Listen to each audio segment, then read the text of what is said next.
Hello guys, welcome back to my channel. இன்றைக்கி நம்ம சேனலில் மீன் குழம்பு தாங்க பார்க்க போகிறோம். இது வந்து வெலை மீன் ஒரு 3-4 வெரைட்டி வந்து கலந்து வச்சுருந்தாங்க.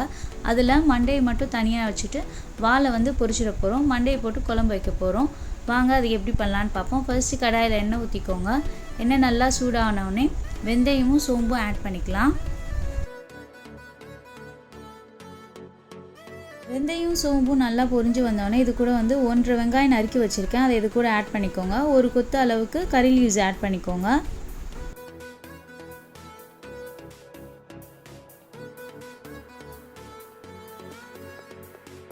அஞ்சு தக்காளி அளவுக்கு எடுத்து அதை நல்லா கிரைண்ட் பண்ணிக்கோங்க. அதை வந்து இது கூட ஆட் பண்ணிக்கோங்க. நல்லா பழமாக இருந்துச்சுன்னா நீங்கள் அப்படியே கூட ஆட் பண்ணிக்கலாம். நான் வந்து கொஞ்சம் காய்வாட்டாக இருந்ததுனால வந்து அரைச்சி ஆட் பண்ணிக்கிட்டேன். 2 பச்சை மிளகாய் ஆட் பண்ணிக்கோங்க. நல்லா இந்த மாதிரி சுண்டி வந்தோடனே இது கூட சில்லி பவுடர் வந்து ஒரு 1.5 ஸ்பூன் அளவுக்கு ஆட் பண்ணிக்கலாம்.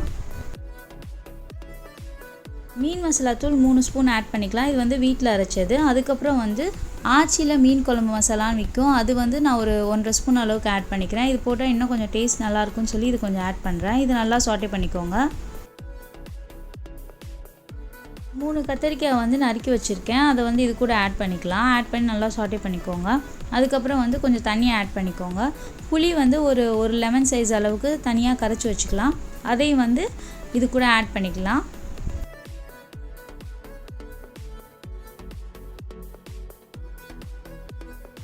தேவைக்கேற்ற மாதிரி தண்ணி ஆட் பண்ணி அட்ஜஸ்ட் பண்ணிக்கோங்க குழம்பு கன்சிஸ்டன்சிக்கு. அப்புறம் லாஸ்ட்டாக வந்து இதில் கல்லுப்பு கொஞ்சம் ஆட் பண்ணி இதை அப்படியே ஒரு 5 மினிட்ஸ் நல்லா கொதிக்க விட்டுருங்க. 5 மினிட்ஸ் கழித்து இது கூட வந்து நம்ம நல்லா க்ளீன் பண்ணி வச்சுருந்த ஃபிஷ்ஷோட தலையெல்லாம் ஆட் பண்ணிக்கலாம்.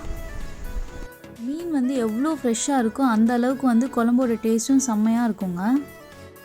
அவ்வளோதாங்க. இதை மூடி போட்டு ஒரு 10 மினிட்ஸ் டிஸ்டர்ப் பண்ணாமல் விட்டுருங்க. நம்மளுக்கு ரொம்பவே டேஸ்டான மீன் குழம்பு வந்து ரெடி ஆகிடும். அடுத்து வந்து மீனோட வாலெல்லாம் எடுத்து வச்சுருந்தோம்ல, அதை வந்து பொரிக்கிறதுக்காக பிரட்டிடலாம்.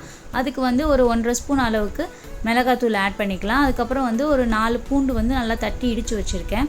அதையும் இது கூட ஆட் பண்ணிக்கோங்க. அப்புறம் கொஞ்சம் மஞ்சத்தூள், அப்புறம் வந்து ஃபிஷ் கறி மசாலா வந்து கொஞ்சம் ஆட் பண்ணிக்கோங்க. தேவையான அளவு உப்பு ஆட் பண்ணி நல்லா பிரட்டிக்கோங்க.